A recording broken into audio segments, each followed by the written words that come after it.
Hey everybody, what's up? I'm actually just recording this just for I don't know, just for the fun of it. This is really for people of assembler game forums, stupid. What the fuck is wrong with the stupid Nintendo 3DS? It always goes green screen if it gets dim enough. Anyways, probably wondering what on earth is this mess here? Well, a lot of you will probably recognize, yes, this is the fabled PSOne screen, and yes, it is covered in black tape. I'll just show you what I did to the backside. That's a son of a bitch. Come on, you piece of shit! That is... you fucker. There. That is a clear CD. I'm just using to protect it for now. Yeah. God. Okay, so you're wondering what on earth is going on. Okay, first things first. You look down here. We got the PSOne, not the old style, but the slim model power adapter there. You see EverDrive, Mega Drive. That's right. This is a Sega Genesis or a Mega Drive for those of you in Europe. It's actually a Genesis since I'm US based. But yeah, this is a Revision 0 Model 2. Got my EverDrive cartridge there. You'll notice that I've only got one power adapter here, plugged in. But yeah, I have the Mega Drive, Genesis, and screen. You'll notice too that on the screen I've only got one wad of wires coming out, and if you trace them all down, they all go straight to my Genesis Mega Drive. I'm just going to say Genesis, so if you're offended because I said Genesis and you're wondering, too bad. That's what it is. When I say Genesis, think of Mega Drive for you who are watching this from other countries. Underside here, it's kind of hard to see, but I get my screen power from the switch here, the side of it that's powered when you turn it on, ground for the screen, and then there's all my RGB and audio connections. That's right, I'm pulling straight RGB into the screen. So, now that you've seen the result of my redneck working, let's see it in action. Boop, power on, voila, screen is on. I've got a game loaded already in the EverDrive, so I'll play it. Game is Sonic Classic Heroes version 0.7 by Flamewing. Yep, even got the speakers. Only thing I modded on the screen was the 5-volt power input, and that's it, nothing else.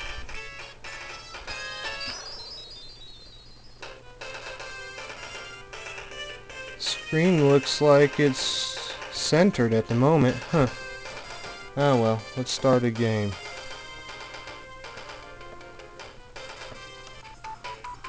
There we go, now it's off center. Okay. As I've mentioned to you folks on Assembler already, notice the border. I was told that this is overscan causing the border.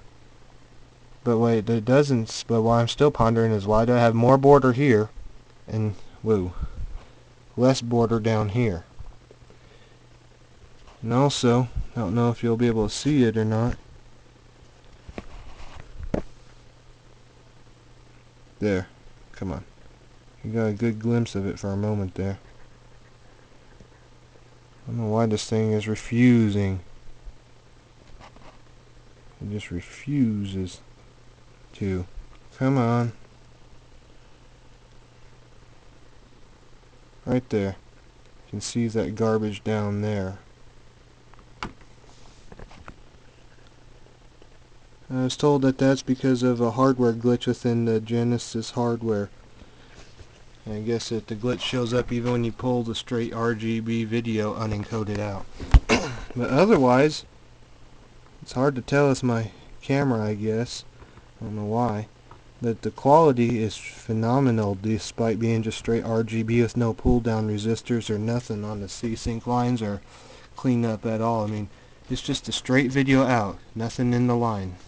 Probably 2.5, 3 foot length of wire to go to a screen. And the quality, as I said already, it's really good. I mean, I'm surprised at the quality. Let's play. I can get this thing set up where you can get a decent video of the screen without falling off.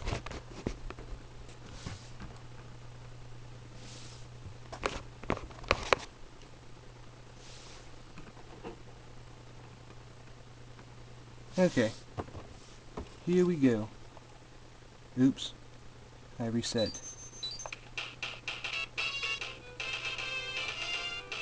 A little bit dim.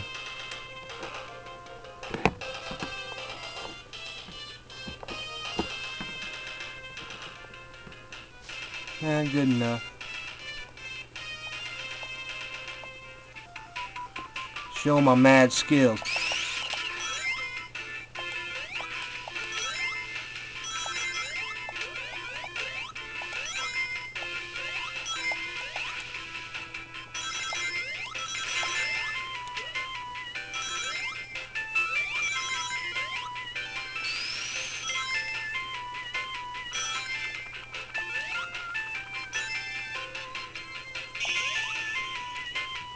Look at that time. 25:42. Booyah. Okay. That's enough demonstration of the screen, I think. And of course, just added bonus. Shows that a lot of these hacked games made for a Sega Genesis do in fact function on a real console. In fact, Flamewing, the guy who made this hack game, specifically made this so that it could function on a real console too. The neat thing is that if I was to get a Team Player adapter, which I've got 2 of somewhere in my mess, you can hook 3 controllers up to it and play all 3 characters at the same time with 3 controllers, 3-player co-op play. So, and I've tested it, and it in fact does work that way, so that's a neat thing. Because as much as I love them hack games, most people play them on the emulators, and while true, playing emulators on a PC is just one way to get all your Ultimate consoles all in one. But no matter how hard somebody works at making a good emulator, it's never going to be the same as a good old-fashioned hardware. It would be even better than playing this thing on the 5-inch PSOne LCD if I could get an RGB input, which is coming. Got a 22-inch CRT computer monitor, the old 4:3 aspect ratio, and then I'm going to get, I forget what they call it, but it's for arcades that take component, RGB, CGA, EGA, RGB inputs, and will convert that all straight to VGA output. So I've got stuff like that on order for all my classic video games. So there's just a neat little video showing my setup. And since this is the first video of this type on, well, no, this isn't. This can go along with my old homemade joystick hack, which I've still got around here somewhere. Oh, I've got it right here handy. Let me remember this.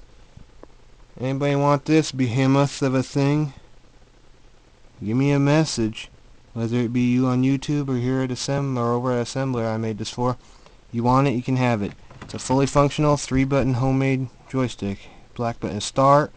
I forget how I wired up, but I think this is A, B, and C. Or no. It's A up here, B down here, and C for the triggers, because I usually use C the most. A and C. And well, there we go. And this stupid thing went green again. There we go. Ah. God damn it. I've sent this thing in 4 or 5 times to get the stupid firmware fixed on it and screen and other bullshit, and look. It's still fucked up. I'm ready to throw this piece of shit in the garbage. I don't care that I spent $270 on launch day. Anything else to say? I got 30 seconds of recording left. I guess not. I'm debating whether to do the LED mod and chop the top of that off. And since this is only RGB use only, to cut the composite input section off and relocate the audio amp, since I want to keep that, or not, as well as chop the bottom off. I don't know. more details to come because I got a second PS1 screen coming in the mail soon.